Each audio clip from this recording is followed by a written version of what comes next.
मुस्लिम महिला हूँ, मैं सिर्फ एक सर मैं माइनॉरिटी महिला हूँ। इस सदन में हम सिर्फ 2 महिलाएं हैं और उस नाते से मैं ये बात कहना चाहती हूँ कि इस बिल के माध्यम से मुस्लिम महिलाओं को कुछ नहीं मिल रहा है, ये हमें कुछ नहीं देना चाहते, सिर्फ टोकनिज्म हमारे नाम पर बनाकर एक नैरेटिव मीडिया में चलाना चाहते हैं। तो ये बिल मुसलमान की भलाई का नहीं, उनकी पहचान को मिटाने का है। कि कागजों की कैद में बस नाम रह जाएंगे, वो जो हमारे थे सिर्फ दावे में रह जाएंगे। इस बिल के द्वारा मीठी ईद के जायके को कड़वा करना, यही असली सौगाते मोती था। बहुत दोस्तों, आप तमाम लोग जानते हैं कि देश के सदन में वक्फ अमेंडमेंट बिल को पेश कर दिया गया है और लगातार इस पर सदन में बहस जारी है। इस दरमियान आपको बता दें कि इकरा हसन, आप तमाम लोग जानते हैं, समाजवादी पार्टी की नेत्री हैं, सांसद हैं, उन्होंने जम करके इस बिल की मुखालफत की है और उन्होंने बताया कि किस तरीके से इस बिल के जरिए मुसलमानों को, मुस्लिम महिलाओं को भ्रम में डालने की कोशिशें हो रही है। उन्होंने बतौर महिला और अल्पसंख्यक महिला होने के नाते सदन के अंदर ये बात कही कि मैं चूंकि एक अल्पसंख्यक समाज की महिला हूं, मैं ये कह रही हूं कि इस बिल में मुस्लिम महिलाओं को कुछ नहीं मिल रहा है। इसके अलावा उन्होंने संवैधानिक आर्टिकल का जो है इस्तेमाल करते हुए उसका अध्ययन कराते हुए लोगों को इस बारे में याद दिलाने की कोशिश की कि ये बिल किस तरीके से संविधान की मुखालफत कर रहा है। इस बिल के जरिए संविधान पर एक कहा सकता है कालिक पोतने जैसा कार्य हो रहा है। आपको बता दें, इकरा हसन ने बहुत शानदार तरीके से इस बिल की मुखालफत की है। उन्होंने बताया किस तरीके से मुसलमानों की विरासतों पर यह हमला है, मुसलमानों के हक और हुकूक के साथ ये बेहद बड़ा खिलवाड़ है। आप इस वीडियो को देखिए, आपको अंदाजा होगा कि किस मजबूती के साथ इकरा हसन ने इस मुद्दे पर अपनी बात रखी है। मैं सबसे पहले दाद देना चाहती हूँ इस बिल के टाइमिंग की, कि अभी ईद की रौनक बुझी भी नहीं थी और हमारी जड़ों पर एक नया फरमान लाया गया। पहले उत्तर प्रदेश में मुसलमानों को नमाज पढ़ने पर रोक लगाई और फिर सौगात में ये बिल लाया गया। निसार में तेरी गलियों पे है वतन, जहां चली है रिवाजो गैर कि कोई ना सर उठाकर चल सके। मैं सभापति जी आपको ये बताना चाहती हूँ कि ईद के मौके पर एक विधवा महिला अपनी लड़की के साथ मेरे पास आई और उसने बताया कि वह एक वक्फ की प्रॉपर्टी में रहती है, वही उसके सर पर छत का काम भी करती है और उसकी रोजी रोटी भी वहीं से आती है। वो इस बिल को लेकर इतनी फिक्रमंद थी कि कहीं उससे वो उसकी संपत्ति ना छीन ली जाए।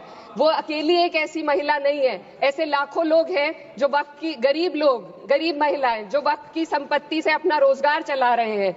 और ये जो वक्फ बाय यूजर क्लॉज के हटाने से लाखों वक्फ की जायदाद अपना स्टेटस खो देंगी और लाखों लोग, इसी तरीके के लोग सड़कों पर आ जाएंगे। वक्फ क्या है, वक्फ बाय यूजर क्या है?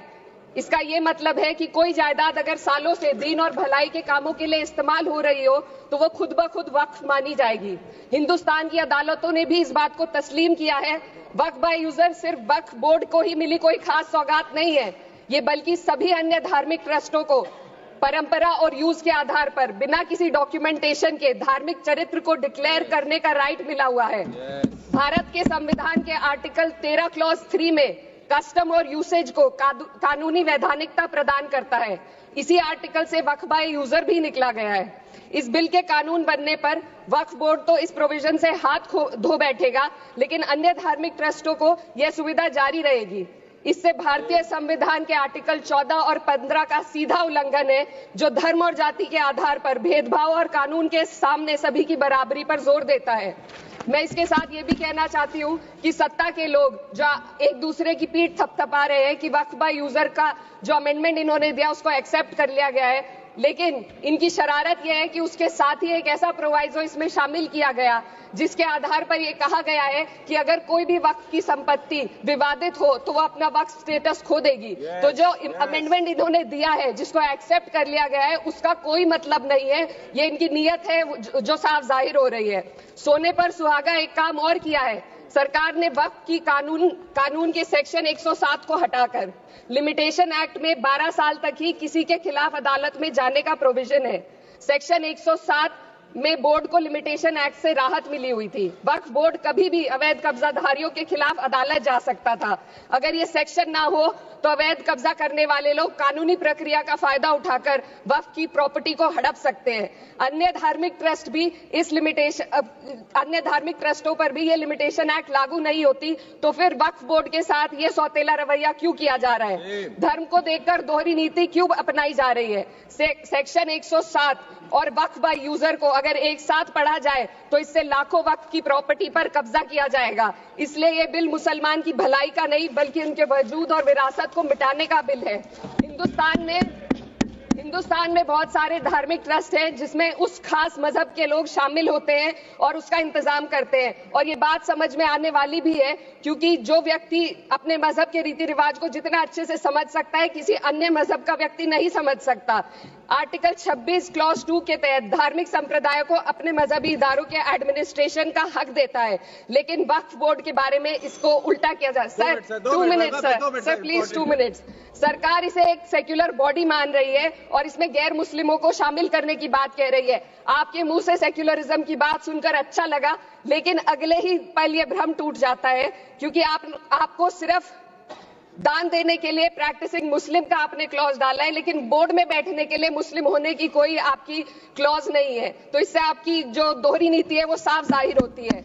ये वही सरकार है जिसने राम जन्मभूमि ट्रस्ट में ये लिख दिया कि जिला अधिकारी भी अगर होगा तो हिंदू होना चाहिए। कोई मुझे बताए कि वहां पर सेक्युलरिज्म का रस क्यों नहीं घोला गया। सर आखिर में मैं अपनी बात को खत्म करने से पहले महिलाओं का मुद्दा बार बार उठाया जा रहा है। सरकार का कहना है कि बोर्ड में मुस्लिम महिलाओं को रिप्रेजेंटेशन देंगे। इस कानून से पहले भी मुस्लिम महिलाएं बोर्ड में मेंबर रह चुकी हैं और मिनिमम 2 का प्रोविजन था, उससे ज्यादा भी हो सकती थी।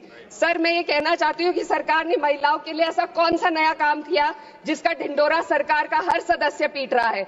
इस बात की तायद अगर आपकी तरफ से कोई मुस्लिम महिला करती तो हम उसका यकीन भी करते, लेकिन अफसोस आपकी इतनी लंबी कतार में एक भी मुस्लिम महिला नजर नहीं आती है। सर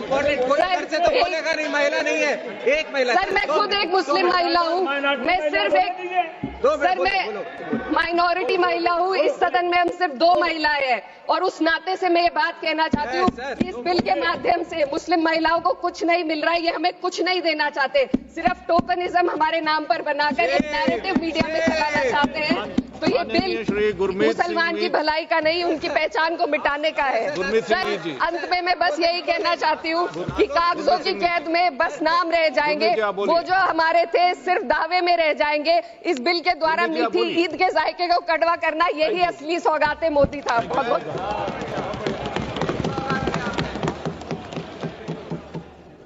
सुना आपने किस तरीके से इकरा हसन ने एक शानदार तरीके से बेहद शानदार शैली के साथ उन्होंने अपनी बात रखी और उन्होंने इस बिल की मुखालफत की। आपको बता दें इकरा हसन लगातार मुस्लिम मुद्दों पर बोलती हुई नजर आती रही हैं। आपको बताते चले वक्फ संशोधन बिल जहां तक अभी तक आंकड़े देखने को मिल पा रहे हैं, ऐसा लग रहा है कि यह बिल बहुत आसानी से पास हो सकता है, क्योंकि बिहार के मुखिया नीतीश कुमार हो या फिर चंद्रबाबू नायडू हो या फिर चिराग पासवान या फिर जयंत चौधरी, ये तमाम लोग एनडीए के साथ दिखाई दे रहे हैं। अब देखना यह है कि जब वोटिंग होगी उस दरमियान इस बिल का क्या मामला सामने आता है। आपका इस पर क्या कुछ इजहार ख्याल है और इकरा हसन के इस बयान को किस तरीके से देखते हैं, अपनी राय कमेंट सेक्शन में जरूर दीजिएगा।